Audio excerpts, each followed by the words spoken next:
Today is January 26th, 2023, and Scott Grossclose and I have a very interesting show for you today. When it comes to Nevada politics, one lady comes to mind who has been here for a very long time. She's the former political director of the Clark County Republican Party, and she has worked on a few CBS specials with Walter C. Miller. She got her degree in broadcast journalism and decides to get into fundraising for nonprofits. One in particular was the Jerry Lewis Muscular Dystrophy, where she was responsible for putting together the Rotary Lines for the telethon and doing fundraising events for the nonprofit. TK Crabb enjoys being involved in state, local, and federal races. However, she is not happy with the GOP right now. Are you, TK? Welcome. Thank you so much, Margaret. No, I'm not happy with the GOP. And why is that? I have to go with my own personal experience right now that's happening in the state of which I live in. When I was elected to be the political director, if you look at the job description that was vetting candidates, well, the day that I was elected was on September 22nd, 2016. So we were already into the general. So it wasn't like I got to vet before the primary and say this candidate. And in 2016, everybody was focused, as you know, that was the presidential Trump. Everybody was focused on Trump, and everybody liked Trump in Nevada, in our country, because he was somebody that was speaking out to what we knew we needed as Americans. We needed a businessman in there, right? We needed somebody that was going to be smart, that was going to stand up for all people. And that's what he was doing. Even though he was somebody that was known to have all this money, it's like you said, business. He was going to bring the business part. Unfortunately, in Nevada, he did not win. He didn't win a state that was a swing state, which was really important. Even though he won the election, he didn't win in Nevada. So you have a deep history in Nevada. Can you tell Scott and I and our audience a little bit about you, TK? I moved here in 1995. I came out here, I'd raised money to do a feature film. That's what brought me to Nevada. That's where my producers were living. And we were going to do, well, it was a great movie. It was a dance movie. We were doing it with some really heavy hitters, Tamara Rawit, some people that had done flash dance. But this was now the version of an urban cowboy. And the reason Las Vegas was the place, that's where my producers who owned the script, and we were going to do it during the National Finals Rodeo. We were going to release it. At that particular time, we were talking to two actors, Keanu Reeves and Brad Pitt. Oh, wow. In 1995, they were still up and coming. Mm-hmm. And everybody was into line dancing. So we thought National Finals Rodeo, we were working at the time with Sony, where we were doing a soundtrack. We had Diamond Rio. We had a lot of different country artists that were going to be involved because we were looking at sales after the ticket on the marketing. And I was very blessed. I went to a friend of mine who, at the time, I had to sign a non-disclosure. He's now, unfortunately, he's passed away, but that was Aaron Spelling. Wow. And it was one of those things that Aaron Spelling owned Blockbuster Video. He sold it. I mean, things that I did not know that the man did. Mm-hmm. And in 1995, we were still going to Blockbuster Video. And sure. So it was marketing. But that was what basically brought me here. And then how did you get into politics here? I ended up meeting a gentleman that was digitizing photos from the Historical Society up in Carson City. And he had a contract. And at the time, again, in 1995, scanning photos, that was the way to preserve into the computers our historical pictures that we had. And I always, when I would talk to people about it, I said, you know, before video, the things that told stories were pictures. Right. And those pictures are valuable. And so they were digitizing them at so many cents per picture. And those photos were going to the Smithsonian. Oh, wonderful. So it was that's what got me started. And then I met a lady, Leah Roberts, and I love Leah. I have the utmost respect for her. And she got me involved in the local politics of things, but at the same time, at the time when we were digitizing, that was Governor Miller. He was the governor at the time, and Leah was Republican. She knew I was Republican, and that's what got me started. All right. Now, you have done a lot of fundraising for the party, right? A lot of events. Yes, I have. I saw that you did one with Candace Owen, who I think is fabulous. So that was wonderful. How did that come about? On April 6th of 2019, I had asked Governor Abbott if he would come and be our Lincoln Day speaker. And I said, we need the cavalry. Texas has a lot of good people, in my opinion. Yes. Strong conservative. And so anyway, he came out. And at that time, Candace Owens was really big. Everybody just loved Candace. And I brought Candace not necessarily for the party aspect. It got to that point when other people started talking about it. People were talking, oh, she's doing this for the party. And that's what happened again when people started interfering in other things. And so I was doing it for my company, TKC Consulting, LLC, and then I was going to raise the money, and I wanted to give money to candidates or basically to volunteers, people that couldn't pay for their gas to help these candidates, because a lot of people do it because they believe in the cause, Right. but they don't have the money. Exactly. That's a good point. Now, Scott, you have been a Republican for a long time. And share what both TK and I do. We're not real happy with what the party's doing now. Tell us a little bit about your history. Well, I went to a private military school called Stanton Military Academy, and I sat in John Dean's seat during history. Barry Goldwater Jr., Barry Goldwater Sr., both graduated from that school. And it was in the early 70s, and I lived inside the Capitol Beltway, New Carrollton, Maryland, so it was a very political environment. Even kids in elementary and junior high and high school, what a culture shock when I moved out west, and particularly down in L.A. and Hollywood. Kids were talking about the next feature film and who's the star and who's the director and who's the director of photography, and they knew every name. Well, when I grew up, we knew all of the senators, well, most of them, and the politics at the moment. So, and my father was really big into politics, so I kind of grew up in that environment. So I come to Las Vegas.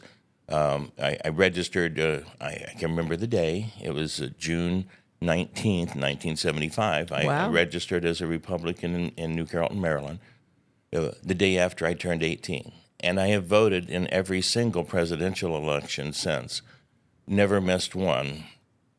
And so I lived here with my mom and dad till they passed away. And they were both pretty conservative Republicans. That's kind of my history.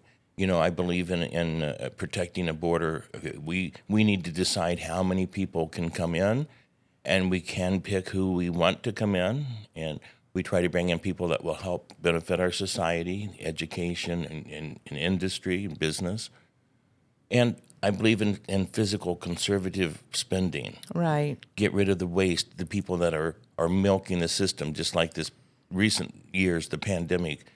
So many people took money because they had so many employees, and they milked it dry so that people needed that money, couldn't get it because it ran out. And when you hear the numbers of waste, the word billion becomes the small part of that Yes. conversation, which is amazing to me. And I hate to hear that we're sponsoring military aircraft that never fly and spending money in places that we shouldn't. So as a nature, I'm very conservative physically. And As a businessman, and you've Well, had a yes. very successful business. yeah, my Family Music Centers is now 25 years old. And how many people have you trained?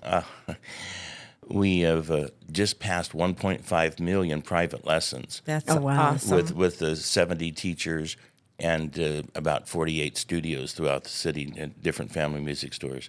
And we just crossed 100 million in retail sales. That's So 100 wonderful, Scott. You know, it's insignificant in the total scope of things, but when I drive over the spaghetti bowl, I'm thinking maybe the tax dollars I've raised have paid for maybe 3/4 of a foot of that bridge. You know, it's insignificant in long term. But you touched a lot of young people's lives, and I know, as you know, my husband teaches music, Larry White, Yeah. he's fantastic. and I see that it's far more than music. It actually is helping these kids on so many levels. So that's wonderful work.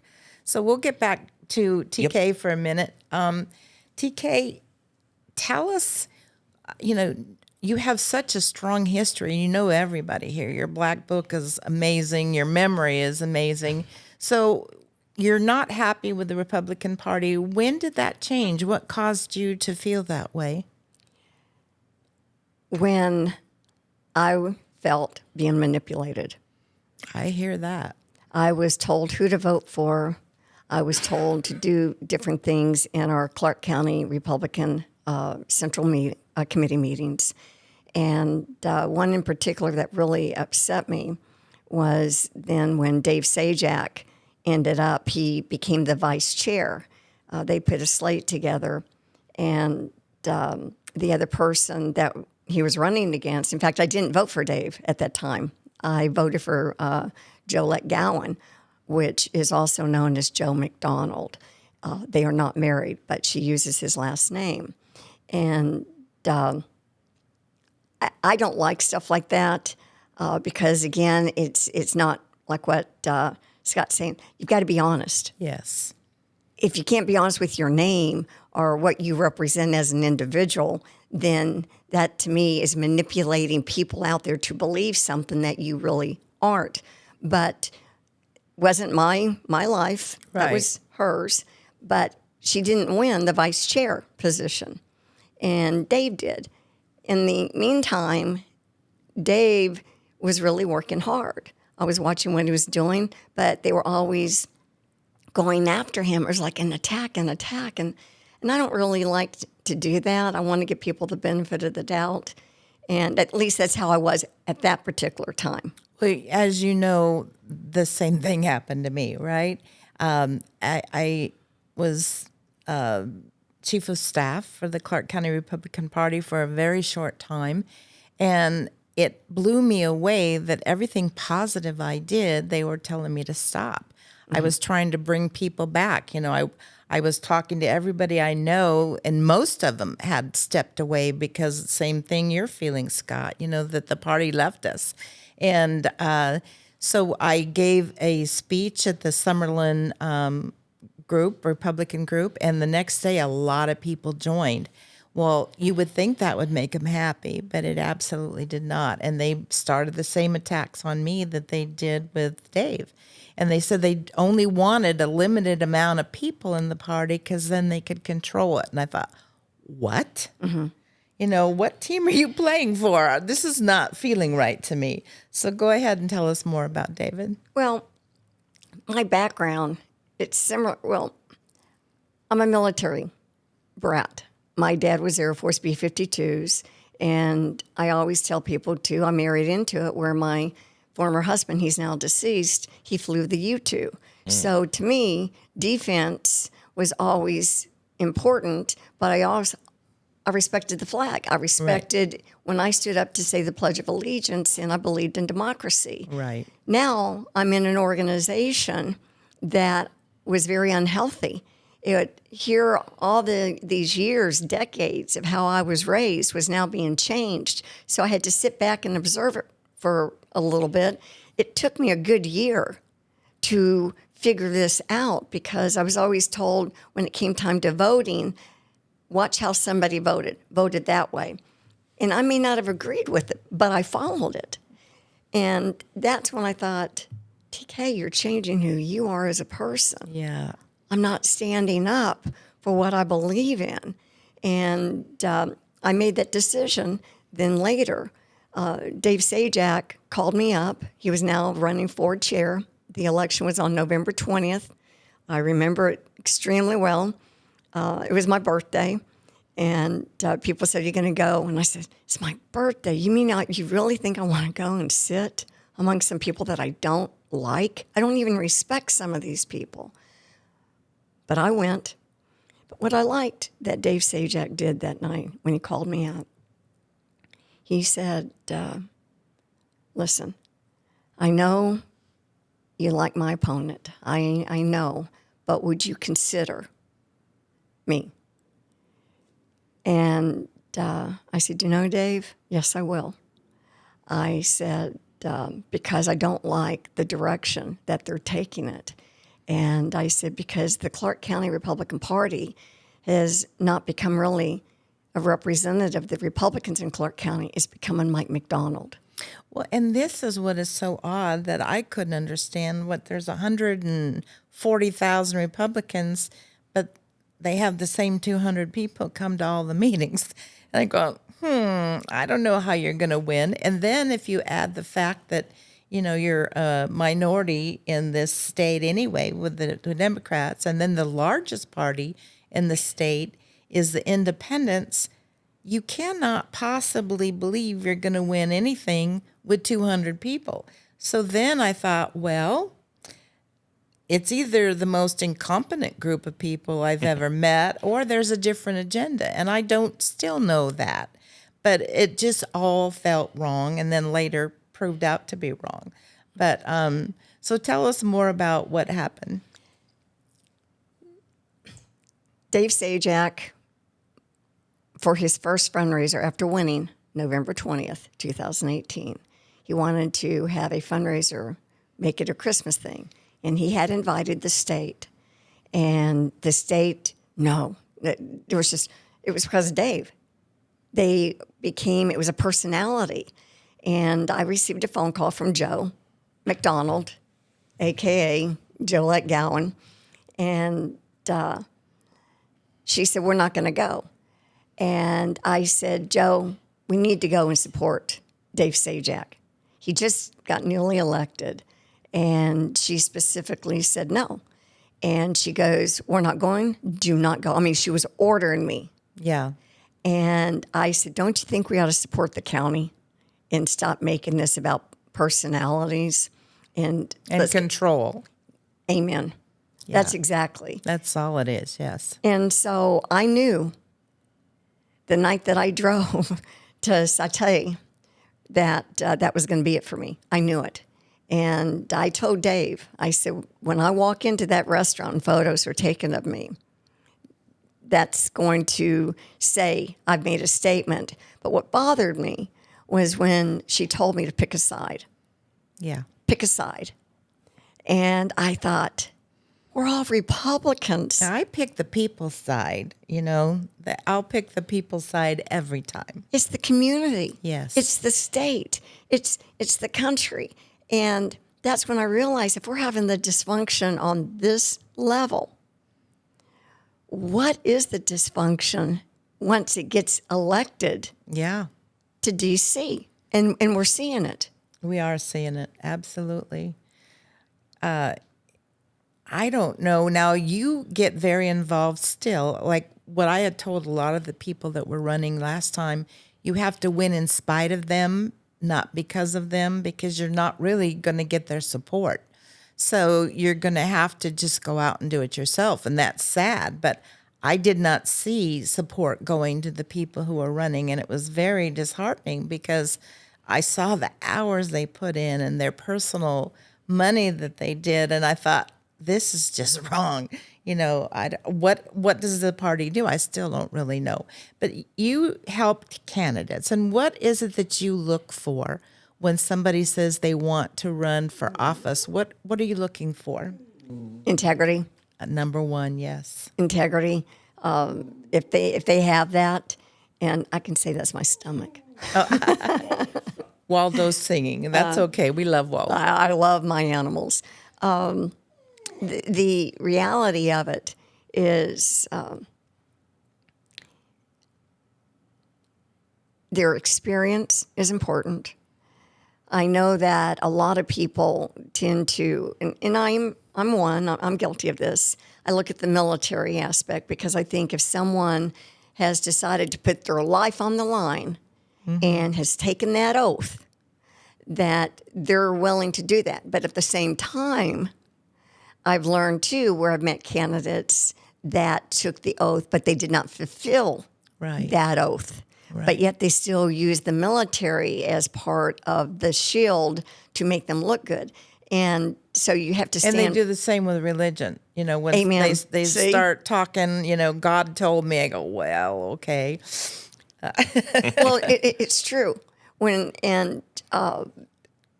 I've had people. In fact, my phone's been ringing. In fact, I was talking to Lisa about this. I have had candidates call me that's already getting geared up for, CD4, CD3, CD1. I've had people reach out to me saying, I want you to work with this candidate, but I've made a decision. I'm not going to just jump on a candidate because they're calling me. I'm going to sit back and assess to see exactly what strengths that they have, because right now we have candidates that have a lot of weaknesses that we've elected. Yeah. Starting with our president. Well, our president, and again, as an example, as a Republican, I would be embarrassed to come out of New York and have George Santos. That was improper vetting, or people knew about him and didn't say anything until after the fact. Now People where are the most afraid I have ever seen. I have, they're just so intimidated. It's just not what this country was built on. It's not what any of the three of us are like. I came from a military family too. And you stand up for what you believe in. And I just see people, when you see them privately, I'm going to do this, I'm going to do that. And then when it's time to go to a meeting, I look around and I go, oh, okay, the cheese stands alone. So, I'm a businessman, so I always have a different take on things when it comes to Santos. I was thinking back in late December before they actually, got a speaker and started doing business and swearing in, is people maybe didn't think about the fact that the day you become a senator and the next day you're not a senator, for the rest of your life, you get $175,000 of retirement and the medical and all the things that the senators have kind of built for themselves. Yes. But he joined that club, and 5 minutes after he was sworn in, he's tenured, if you would. wow. And so when you take his age and what he's going to draw out of our federal government until he passes away, it could be millions and millions of dollars that the taxpayer. Now, I think how much I pay in taxes, unfortunately, not near as much as I used to. Right. I never complained about paying taxes because there's a reason why you owe them. Right. You've made that. Yes. But I'm thinking how much I've paid in personal taxes and how much it would take, how many people like me it's going to take to support him, even if he gets thrown out of Congress for the next 40 years of his life, that he's going to be benefiting every month with a paycheck. And that's what irritates me, is that, these guys get in and people don't think about the dental plan and the health plan and the retirement plan, plus all the And the they money go in poor and come out so rich. And how is that All of all them. happening? all of them. Yeah. You couldn't conceive that anybody sitting in those two chambers is less than a multimillionaire. Right. Well, can you even be? That's a question I have for you, TK. You work with these candidates. It takes so much money. I saw a ridiculous amount of how many millions you had to spend to become a senator. Do average people have any chance at all? I'd like to be positive and say that some people do. Okay. However, it's like last week, April Becker was on Kevin Wall. Niger Ennis was filling in for Kevin. And he and April discussed the $30 million that she raised. So that way, think about it, she could lose Yeah. $30 million. And you think about, for example, a donor last week had called me up and said, I just don't want to donate anymore. I hear that all day long. And I said to this particular donor, I said, I understand.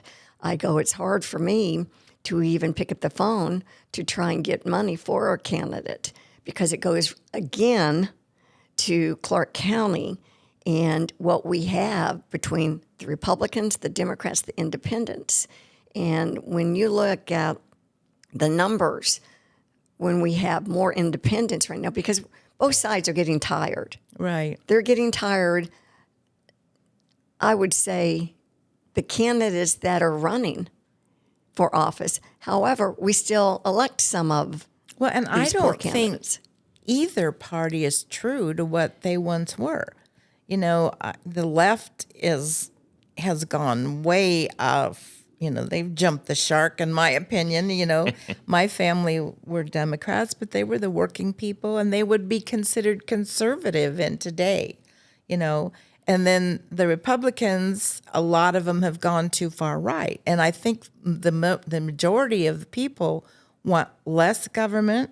Right? We want our government to be honest and to get involved in keeping us safe and in the economy. We don't need you to tell us how to live and make every decision for our life. And I don't see either party really doing that.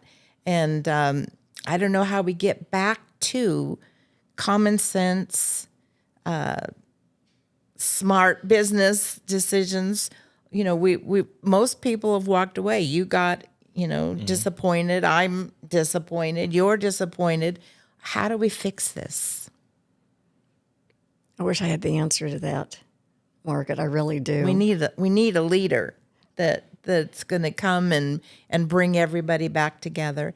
And I'm from California, and my best friend was the president of the Democratic Party there. I was Republican, and we would sit together and just solve all the problems. We could talk. We could, we didn't yell at each other. We didn't call each other names. We would go out to dinner afterwards, and we respected each other. And we found so many things that when we understood where the other one was coming from, that we could, find a way to work together. And I don't see that. I just see all the vitriol, the hate, and boy, we have to fix it. Well, you said something that you had, your friend who was a Democrat. I have a lot of friends of mine, and I am not afraid to say that this last election I voted for Democrats because I knew that we did not have, in my opinion, the right Republicans that were now going into the general. We had some awesome Republicans in the primary. But once I saw who got into the general, I thought, what are we going to do? Because, again, you start to know a person's reputation. Right.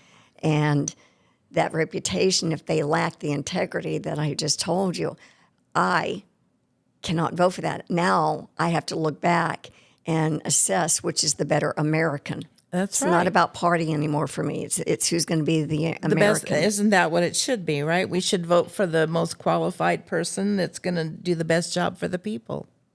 Well, that's how I felt, and that's And you took a lot of heat.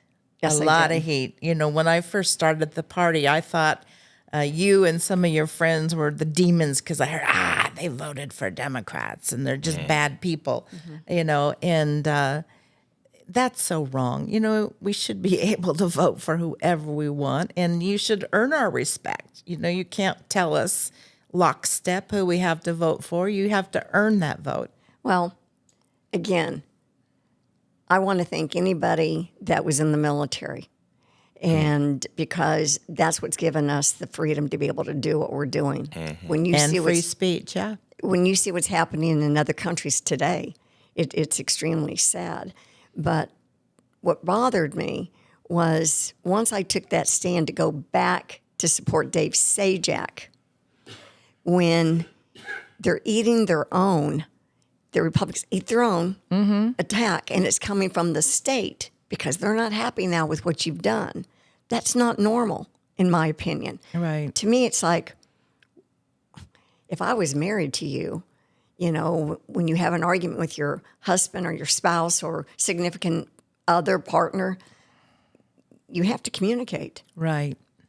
You can't just go into the bedroom, slam the door, or you can't get on podcast and start, saying obscene things. And they certainly said some very, we won't even repeat them here, some vile things about you and about Amy. And I apologize for that. And I got attacked for apologizing to you for that. But I believe in being a good human being first, right? Well, and when you hear it, you're like, I can't believe this person's saying something. And they're in power. Well, it gets to a point that other people, donors, we're in Las Vegas, Nevada. Right? Yes, we went through COVID. We've got casino people that write checks, but they don't want to write checks to the Republican Party. Yeah. They were not happy. Let's go back to even with Joe Lombardo, Governor Lombardo now. People didn't donate to his campaign during, but now they've donated to him this last week. He received quite a bit of money. I heard that 5 million or something, right? Pretty a lot. Yeah. But we have to clean it up. Like what you were saying, what are we going to do? Well, we've got to clean it up on the lower level because it's like one step at a time. If you have a ladder and that lower... Got to have a foundation, right? Yeah. Got to have the foundation. And we lost all the lower, none of our people got in, right? I knew by the general what was going to happen. I had a bet with a friend of mine, and I wrote a letter, and I said, okay, open it up on Thanksgiving Day and see how accurate I am on this. And didn't open it up on Thanksgiving. We basically forgot. And so he called me up, and he goes, I've got it. And I said, open it up. And he opened it, and he goes, oh, my gosh, you got every one of them right. And I said, I know. And he goes, how did you know that? And I said, well, when you're out there and you meet the people and you hear what the people have to say, or you go door knocking, you have a conversation with someone that's not involved into the party part of it, but they hear the dysfunction. For example, this school event back on July 20, 2021, it made the news. Yes. When you hear noise about the Proud Boys or about the Oath Keepers, it makes the news. In fact, we're going to be on the front page of the Review Journal tomorrow based on some of that. Well, what happens, again, reputation. And I don't know a lot of these people that are in some of these organizations that have basically tainted what people look at, but I do know this. And it's been out there on the national news, voter fraud, voter fraud. Well, when people hear that, you're not gaining. You're not making them want to vote if they think their vote has no value, right? Right. Yeah. And so think about it. When you would go to a luncheon and you listen to the candidates speak, every candidate was saying basically the same thing. It was like they had the same script, but different person, different position that they were running for. It was getting old. It wasn't new. And we're all looking for solutions. It's like... Well, I'm looking for leaders. I would love to see. And one of the things that was very frustrating to me, I'm new in politics. And I had a man tell me one time, it's what you learn after you know it all that counts. And boy, does that ring true with what I've learned about politics here. What I thought was real turned out to be completely opposite. And the more I learn, the more I know how much I don't know. And people like you who've been around a long time are teaching me. And I'm grateful for that, TK. Well, I want to say thank you, Margaret, for taking a stand like you have. Because I knew who you were. I knew who Margaret White was. I didn't know you, but I knew of you. And I have to share something here. My former significant other called me up one day and he said, what do you know about Margaret White? Oh, she's crazy, Dawn. You want to stay away from her. Oh, my God. Oh, no. And he goes, what? He goes, well, Maggie and I sat at a table with her, and she had talked about inviting us to go. You invited him to go someplace, he and Maggie. Right. And no, you don't want to do it. Now, this is what was wrong with me. I'm going on hearsay, not my experience, but hearsay of somebody. And I did the same with you. And when we started communicating, I said, Margaret, I owe you an apology. I said, I told Dawn not to go. She's crazy. Stay away from her.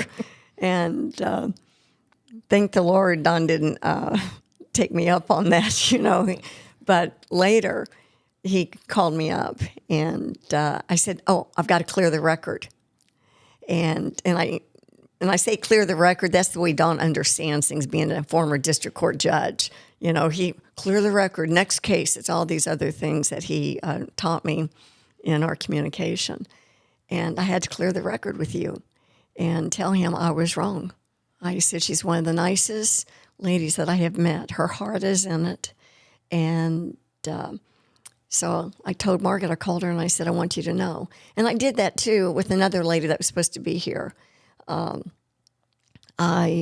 thought bad of Lisa, which was Lisa Mayo, because the other side. Because they told us to. Right? Correct. Same thing with Correct. you and Carrie Buck and Amy Tarkanian.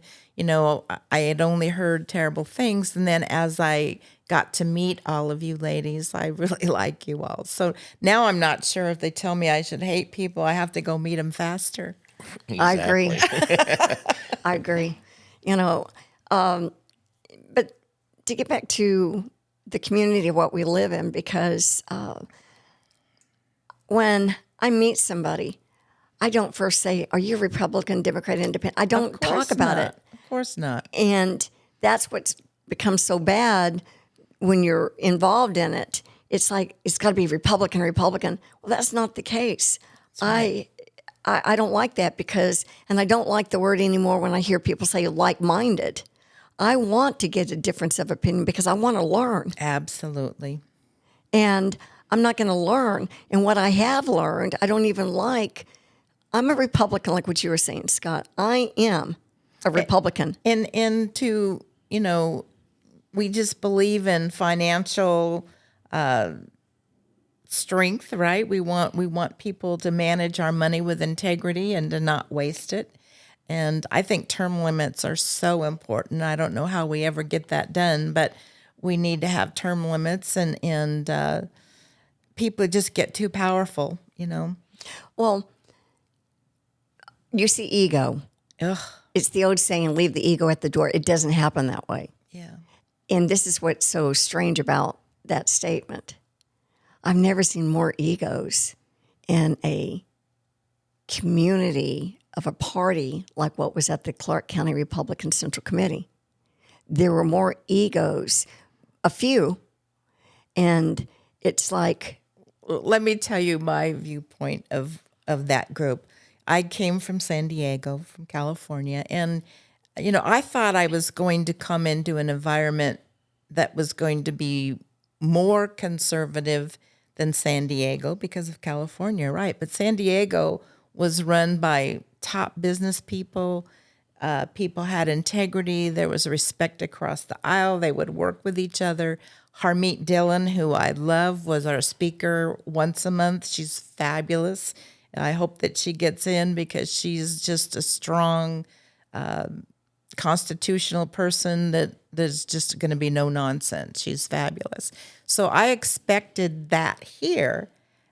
And it was almost like the Keystone Cops. I don't mean to be ugly, but there were not serious people in my mind that were running the party. It was, you know, telling people what you could do and what you could think and where you could go. I'm going, are you kidding me? I want no part of this. When I first attended a meeting, I sat there because it was, I had helped Don on his reelection for district court judge. And you get to meet on the campaign trail. You become a family, even with the other candidates. And in the interim of all that, I would go to the Central Committee meetings and just kind of sit back to observe. And because Don at the time was a registered Democrat, even though the job is nonpartisan, correct? Right. But I was the Republican, he was the Democrat. He'd go to Democrat things, I'd go to the Republican. But I never would sign in. And I'd leave there thinking, you got to be kidding me. This is like romper room. Yeah. Well, even Laxalt said that you go to one of these meetings, you can expect a food fight in 30 minutes. I mean, that's a great reputation. Well, it was something that I thought, I don't really want to put my time and energy in some of these personalities because you already knew that the room was divided. So how many people am I going to get at that point? And in all honesty, when it comes to for Don at the time, Don had his own reputation. He's likable. People liked him. A lot of He's the other charming, judges yes. would say, he was my mentor. And he was a no-nonsense judge. And now you get out of the courtroom and you go to these meetings and you're like, this is just abnormal. And but it was 2016 when I really became in, when I would sign in, and go to my 2 meetings so I can become a voting member and do all that. However, I was bypassed on having to do that. I got the phone call from Jordan Ross saying that the state chair wanted me to become a state voting member. And so I did what they had told me to do. And that's how I became a state voting member at that time. So, how are we going to bring civility back, integrity back? What would make you get involved again, Scott? Well, there's an old adage. I have a lot of old adages in my head for sales training, but the old adage that I'm talking about is the prognosis before diagnosis equals malpractice. And what I hear on some talk shows and certainly on the news channels and things is that they're talking above the problem. And the problem is, as you touched on a moment ago, campaign finance. All of a sudden, with Citizens United, now big corporations can put tens and hundreds of millions of dollars into local races. They don't have, really don't have a dog in that fight, but still 40 million, 50, 60, 80, $100 million is coming in from outside that. And I think people didn't study civics enough in high school, because if you realize the difference between a senator and a congressman, a senator is working as a 50-part equal, and they have certain obligations under the Constitution. Congressmen work more local in districts. So you have to know when you're voting in your district who that person is, not what party they are. And you have to get down to the issues. And as I watch campaigns in the past recent years, and it started, I have to be honest, before Trump, but it got elevated, Right. is that if you'll notice the campaigns start with grassroots issues, schools and construction growth and things, people always talk bad about Harry Reid, and rightfully, they have their reasons. But I moved to Las Vegas in 1980, and Las Vegas was a smaller town, about 500,000, and Nevada was a fairly insignificant state other than the fact we had, silver, which was good. But Harry Reid used his position as Speaker of the House to put pork, into every bill that came across his thing. So we got McCarran Airport, Harry Reid Airport. We got the Cloverleaf down at the I-95 and I-15. We got flood channels, $1 billion worth of concrete, so that when it rained, our citizens wouldn't. So as you drive through this city and you look at this, even on the Strip, the growth of the Strip, the environment that was created, Harry Reid had a big hand in that, whether you like him or not. Amen. So you can hate Harry Reid, and I have some family members that I can't even mention his name.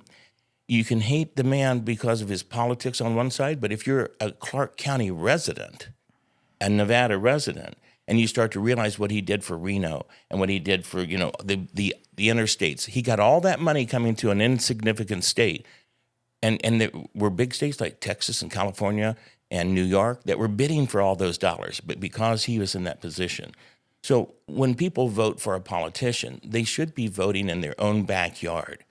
And in a congressman, you should be voting for somebody in your district. Why do you care as much about somebody across town as you do with the people in your own neighborhood? Right. And so I think people need to go back to a civics lesson and understand what these people can do for you and their responsibilities.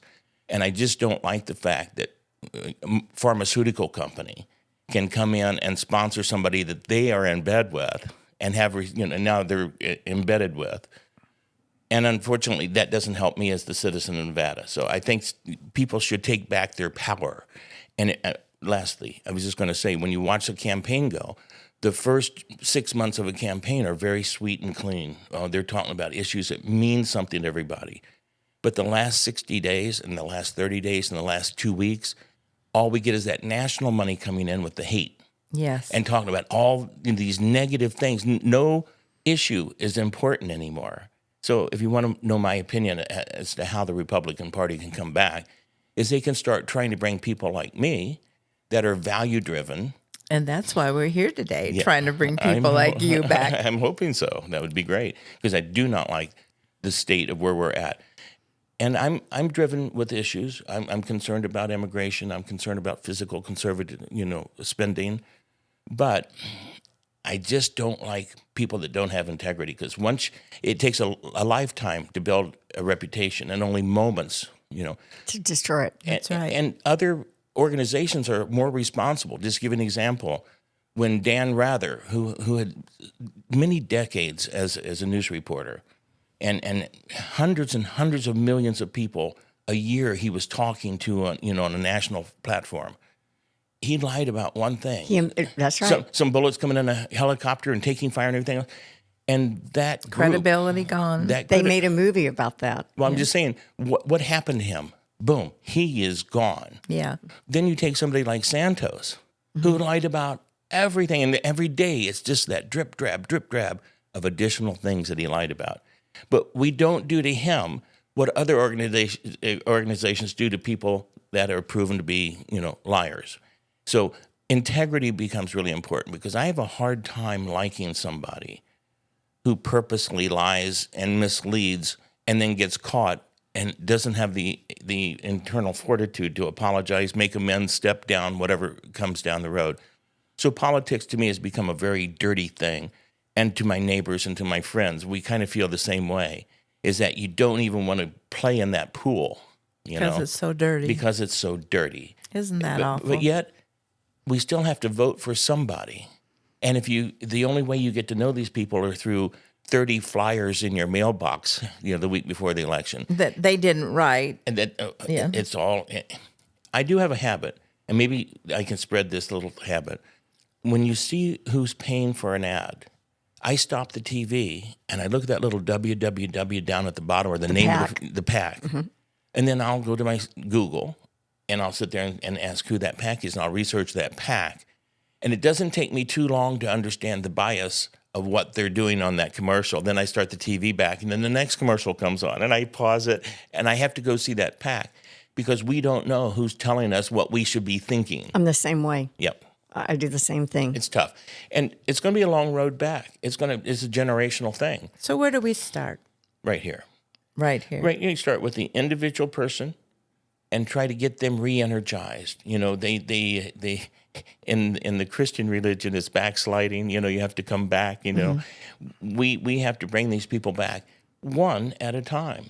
And we have to do it by bringing people to the ballot that have integrity, that are value-driven, that have good, solid ideas and the backbone to keep their conviction even after the money comes after them.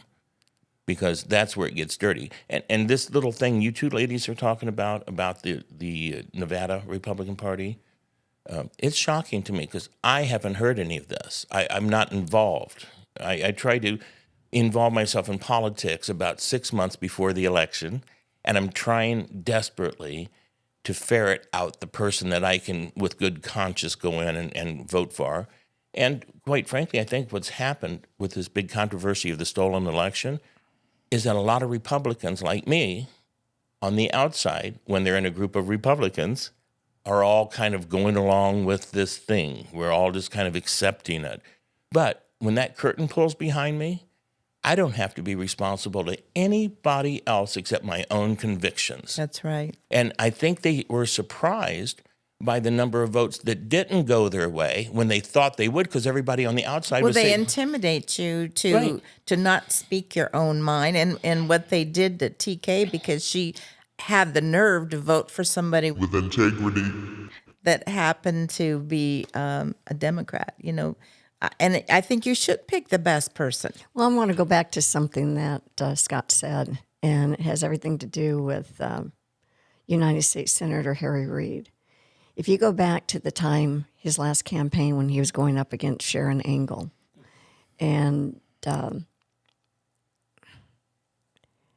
he was out there, people didn't like him, but because of his seniority, it was extremely important because he was there fighting for something that we all need. We need water to live. Right. That's one of the things. As I like to use the word strategy, and people want to talk about education. They want to talk about these things right now, but water is what helps us live, and we're going through an issue right now with water. And somebody that I just have the utmost respect for is Sig Rogich. oh my God, yeah. I love Sig. R&R. And Sig was representing Harry Reid's campaign. And a lot of the Republicans didn't like it. And I'd made a comment on my Facebook post when Sig was on Nevada Newsmakers, and he was talking, Sam Shad asked him, what do you see that we have to do different? Well, I'm going to tune in to the answer of what Sig Rogich has to say. Because you respect him, sure. I respect him, former ambassador to Iceland. Because of Reagan. Reagan. I mean, you go into his office and you see the stuff with Bush and everybody. It's like a museum. The day I went in there, I had to look at everything. But one of the things that he said was, we have to get new state leadership.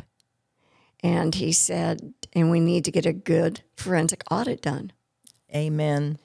And we've been trying to do the forensic audit for Michael McDonald. That's when they really came at me hard, because they wanted me to raise money, because a lot of the friends that I know, particularly up at Dragon Ridge in that area, had a lot of money, and they wanted me to focus on that. I said, all I hear from people is they don't know where the money goes.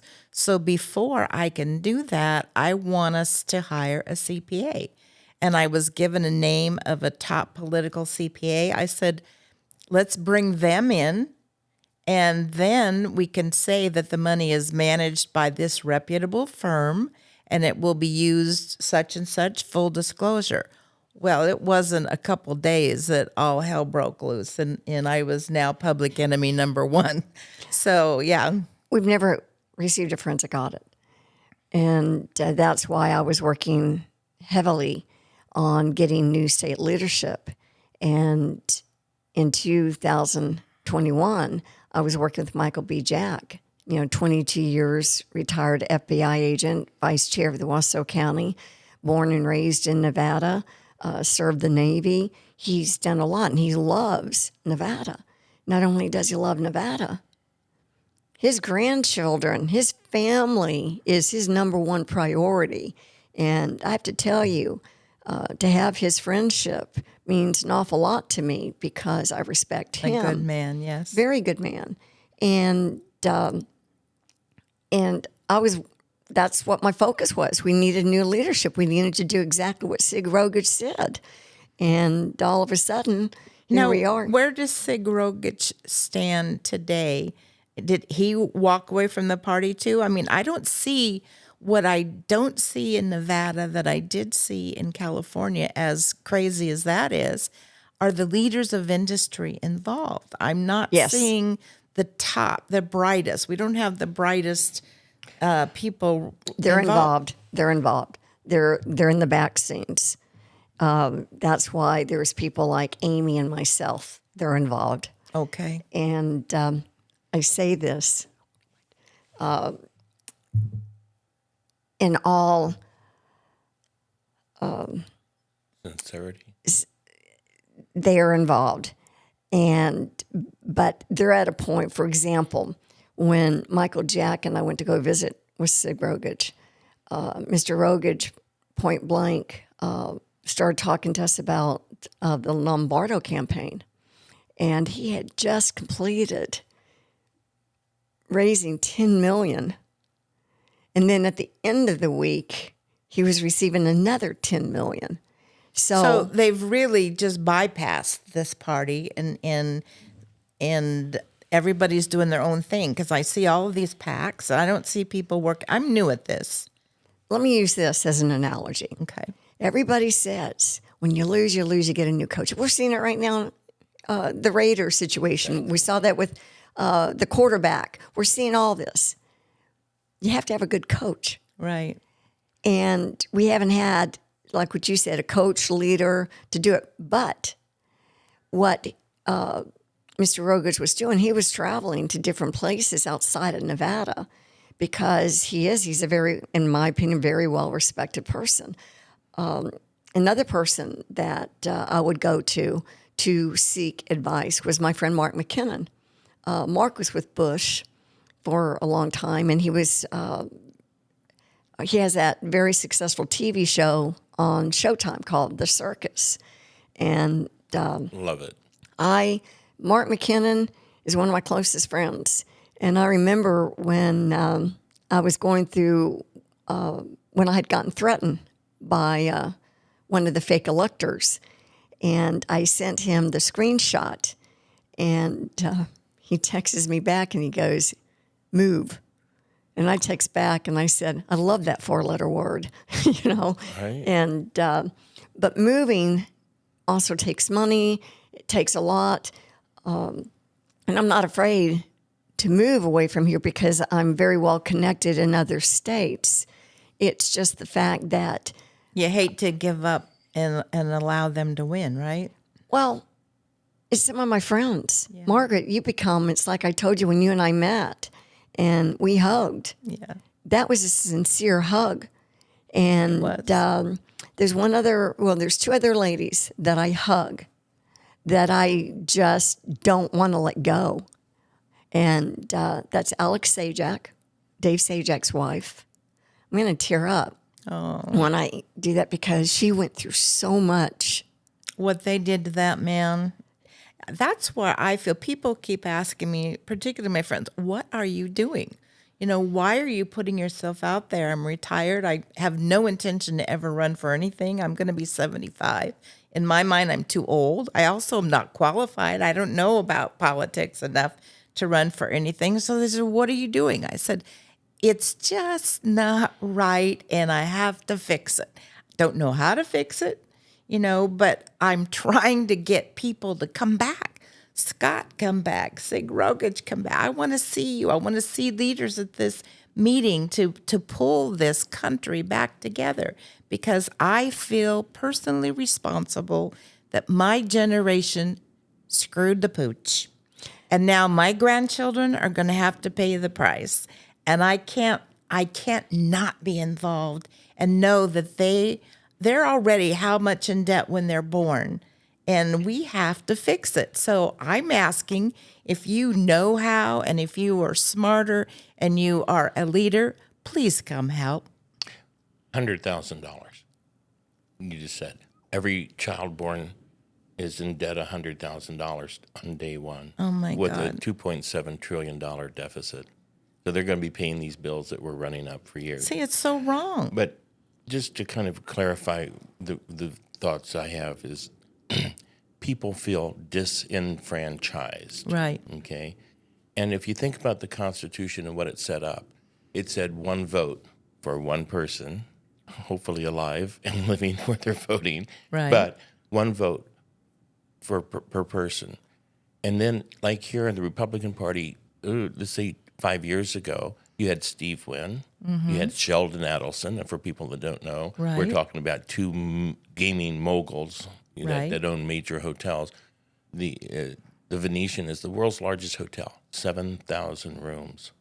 And if you were to sleep different night in every room, it would take you like 25 years to sleep through that one property. So that's big. And they have all those employees, 12,000 See, employees. that, Scott, is what makes me crazy. We have these kind of leaders and that kind of money, and yet I don't see these leaders stepping up to help. There, Andy Boob handles a lot of things at the time when Sheldon Addison was alive, and Mrs. Addison basically right now is being smart. She's she's saying I'm holding back, and that's the right thing to do because again, I know for a while that there was a conflict with certain entities, Mr. McDonald and Mr. Addison, and I don't know exactly what that conflict was. But I do know the day that I was supposed to go pick up a check, it was a pretty hefty check, and I really wanted to pick that check up because I was getting 20% of that. That was my agreement for the county party. And at that time, that was Dave Gaffney, who was the county chair. And I received a phone call not to go pick up that check, to use that check for the state, not for the county. And I said, you got to be kidding me. And at the time, I was told that the state chair wanted to bring me on as the financial director to work with Mr. Wynn. And I'm thinking, well, that would be really great. Now, I'd met Steve Wynn a couple of times because of my relationship with Don. And, when you go to galas and things. And I thought, to be able to work with him, well, then everything happened to him and his, the shares and all that stuff. So that changed. And I was really looking forward to that. And again, I felt if I didn't do what I was being told to do, that was going to be bad. And I don't know why at that moment, but I never went and picked up the check. Well, I'm just saying that the people the 12,000 employees that work at that hotel are, and not just his hotel or their hotel. I'm just saying in general, they get manipulated. They get told who to vote for. They get time off to go vote in primaries, but they don't get time off to go vote in general elections and things if they don't think that's going to benefit them. And what the guy at the top wants might be significantly different than what is in the best interest of those 12,000 people. So when you get that herd going, getting the sheep all going in the right direction, you ever watch a dog herd sheep? Right. And the one dog barks around all the edges and then hundreds of sheep just follow.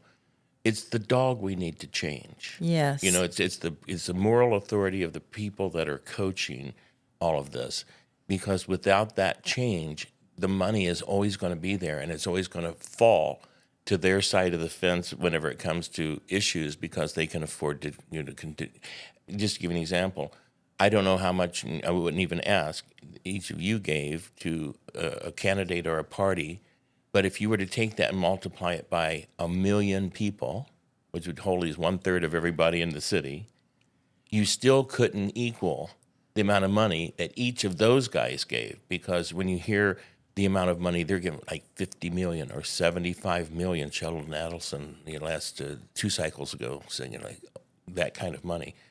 There's no way we, the people, can get to match that. Right. And if you believe in what they believe in, then you're wholeheartedly in favor of it. If you don't believe in what they believe in, then you're wholeheartedly against it.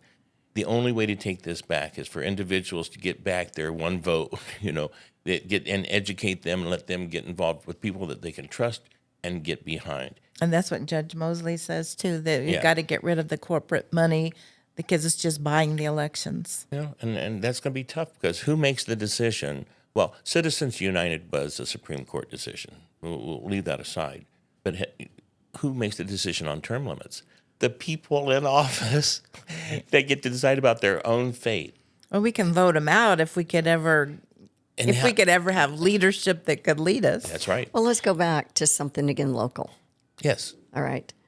It's like people don't like the state chair. A lot of people don't like the state chair.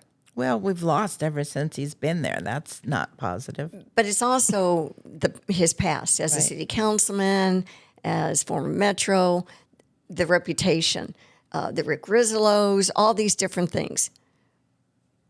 But what did he do? He changed his term limits, something that Republicans believe in. We want term limits. But yet he changed the state chair, from 2 years to 4 years.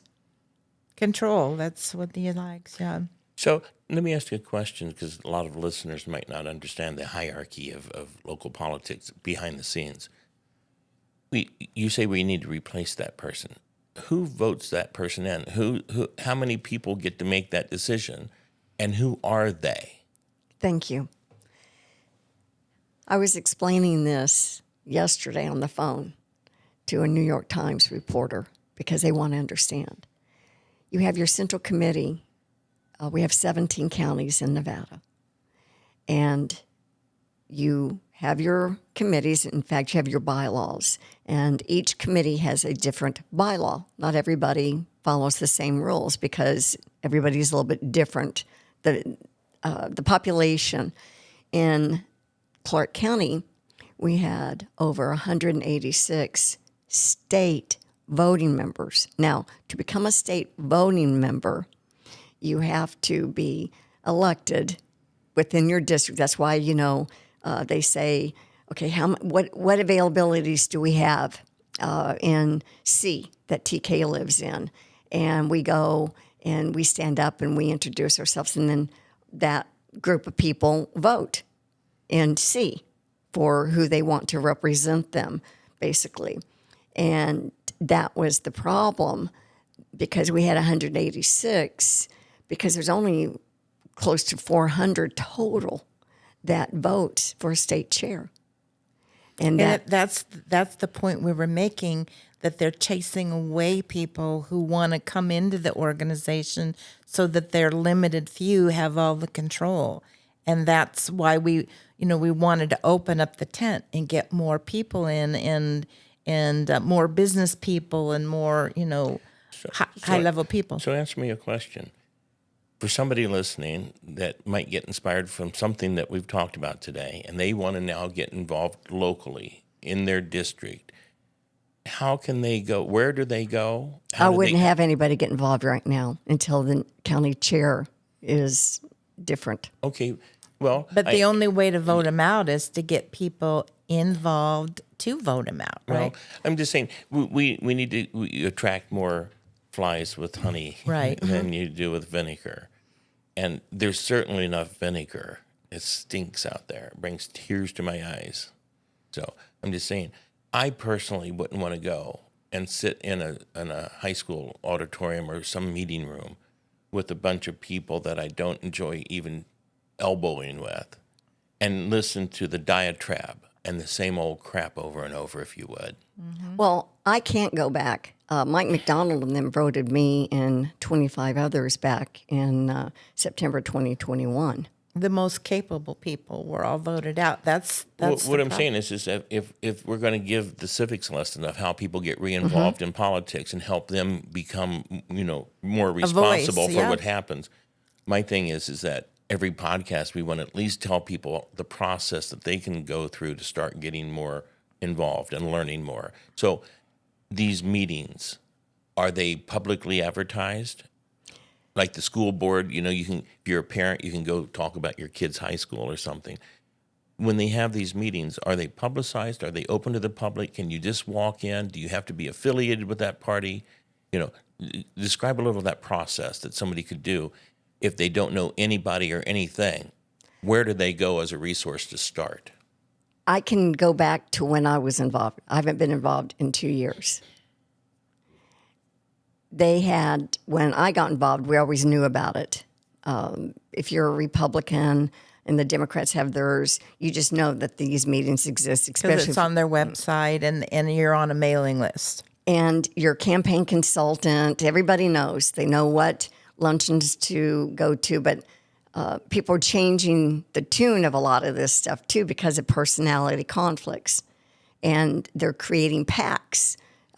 They're changing the dynamics. They're avoiding it is what they're doing. So, but if to answer your question, because I was just there, you You would go to the meetings. If you are a registered Republican, they're going to check. What's the name of the meeting? It's Clark County Republican Party. Okay, and they have a website. They do. And it will describe the meetings in different parts of town and different districts. It does. And then you have to go to 2 meetings to be able to be a voting member. And then once you have gone to 2 meetings, you become a voting member, and then you can vote on the different things that come up. And that's what I think we have to do Sounds like a great place to fix start, it. right? Even though it's completely dysfunctional now, the only way I know to fix it is to go in and start bringing in stronger people that are going to demand that it be run by Robert's rule, of order, and handled properly. But I have a question, Margaret. Mm-hmm. You made a statement earlier in this podcast about not being allowed in a room. So when you go to these events, are you saying that when you walk up, there's a chance you might not be able to be? Well, Scott, you're going to learn tomorrow on the front page of the Review Journal Can't what wait. just happened to me. Good. Okay, so a friend of mine by the name of Drew, and I think you met Drew with Yes. me, was kicked out of the state party. Because they thought he had turned over a video that Mike McDonald and another candidate were being really rude and obnoxious about. He didn't do it. I did. So this last meeting I went to say you cannot kick him out for something I did. I didn't want to go back because I'm a little bit, toxic right now because I left. So, but I had to stand up for him. So when I went in, I was told you have to leave, you're trespassing. And I said, who told you that? They said, well, Joe McDonald told the security guard at this event that you have to be kicked out for trespassing. I said, it's a Republican event. She's not even an officer. She has no authority to tell me I can't be here, and I'm not leaving because I wanted to stand up for my friend who was being lied about. So the poor kid at the event, the security guards, ma'am, I can tell you're a nice lady. This is awful position, but I have to throw you out. I said, I'm not leaving. So then at that point in comes Dave Gibbs, who's the president of the Republican Club. He says, what's going on here? I said, well, I'm being thrown out for trespassing. He goes, oh, no, that's not happening. So he said, I'm going to call the owner of the event. And he did. And they said, no, don't throw her out. But this is the kind of stuff that is happening. And I am going back to the next one because I can't have them tell me that I'm done. I tell me when I'm done being a Republican, not you. And we have to go back and have enough of us with the courage to stand against this to turn it around. So just understand, anybody that's registered Republican, and I think that the amendment that was just the proposition in the last election states that you don't have to be a Republican to vote in the primary, and Right. you don't have to be a Democrat to report. That's going to change the dynamics a lot. Huge. A lot. Because I think that's what skews a lot of these polls is that people publicly say they're one direction, and then privately they have that opportunity to make their own mind up and go another. But to the people listening again, it's the individuals, one person, one vote, that Right. needs to get more involved in the process. Right. And it's that I think that's the only way you clear the top is that you get enough people on the bottom that can That's vote what I them. want to do. I would like to open it up. Let me go back to 2021. That was when Michael McDonald was up for re-election, and I was working with Michael B. Jack. The people he voted out were the people that were voting for Michael Jack. That's manipulation. That's not democracy. That's what frustrated me. And that is why what I saw, my last meeting was on July 20th, 21 at the school. And when everything happened the way that it did, and the current county chair is still the current county chair because his term is ending this summer, or should, but I don't know what's he going to change the bylaws for his term. Okay. This has been really interesting to me because I didn't know the ingredients in the soup. I just know that I didn't like the soup. So take out some of the things that make it taste bad, and I'll start ordering the soup again, Not that I'm going to disqualify myself from voting, Right. but I'm voting on information that I know is incorrect because I can't believe anything That's that so anybody says. So I'm left down to, gee, that person, I don't like the way they look, or something of that nature. pick the cream of the crap. Superficial.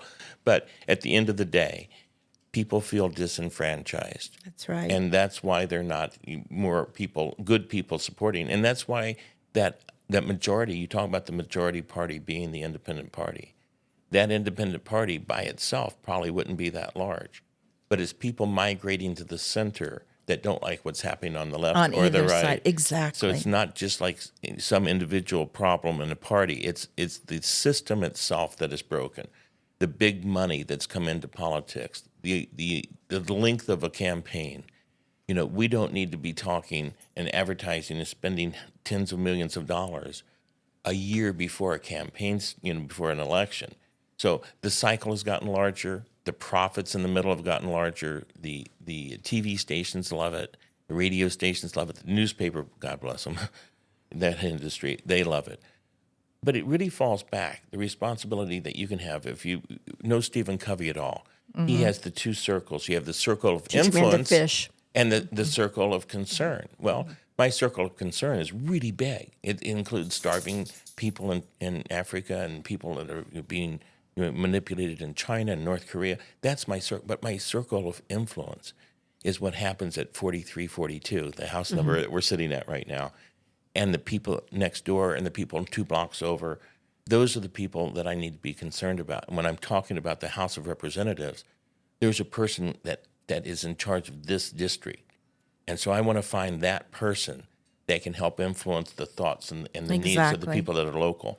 So if you want to start, you start by your circle of influence is to find out who is responsible, House, and certainly state and federal, and start looking at those people and stop watching elections in Georgia and Florida, and people are sending money out of state. You get these robocalls, send me money. I'm a Nevadan.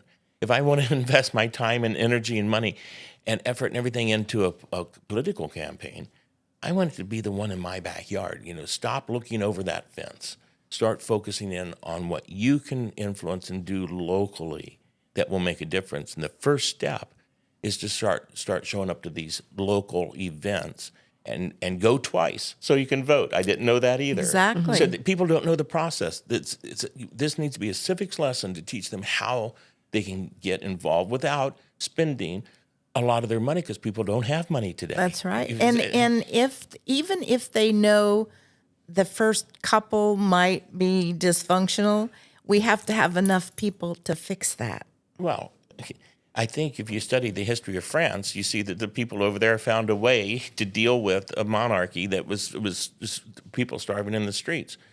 People are starving in these streets. People are upset with the immigration. They're upset with the many of the ways this country is going. I can drive a half a mile from here and I'll show you 50 homeless people parked under a bridge with a tent. They just had it on the news last night, just really half a mile away. It's creeping into your life. Whether you like it or not, the world is coming to you, even though you're not going out to it. And politics is happening to you even if you don't vote. Exactly. And not voting is voting. Yes. Not voting is voting. Unfortunately, it's voting without a conscience. It's voting without education because not voting is because you haven't done the work. If you just do the small things and start getting involved in the election cycles, it's not going to change next election cycle. We're not going to get rid of this dead weight at the top very quickly, but over a period of time. And as people start to get more involved, that's what I'm excited about in this podcast series, is trying to get the average person more educated. Back in the game. And then motivated. I wanted to say, Margaret, that's one of the things I admire about you. You're positive. I've become a cynic, and I need to change that. Well, I'm going to get you back. And I just wanted to say thank you for your optimism, because what you two have said, that is a good start. And I think for me, it's like I was saying, I've become a hermit. I've gotten to a point that I want a certain amount of quality of people. I don't need to be in a massive quantity. It's like the inauguration, the ball that was there last Friday. I completely spaced it out. And I was talking on the phone to a donor, and he said, well, when is it? And I said, January 20th. And I thought, oh, my God, it's tonight. And I was supposed to go. But you could tell my mind. Well, you've been hurt, but and so And threatened. And threatened. And I know you have, and I've read it. It's disgusting what they've done to you. But I want everybody back, because my loyalty is to the children that we have let down, and I don't have the background that you do in politics or the business background you do, Scott. I need you guys back because we're drowning, and I don't know how to fix it. And anybody out there with skills of any kind, please come back. I've really enjoyed this. I have too. Thank you so much. I hope somebody gets something out of this that motivates them and educates them, because it's that person that is going to make the difference. Thank you. Fun.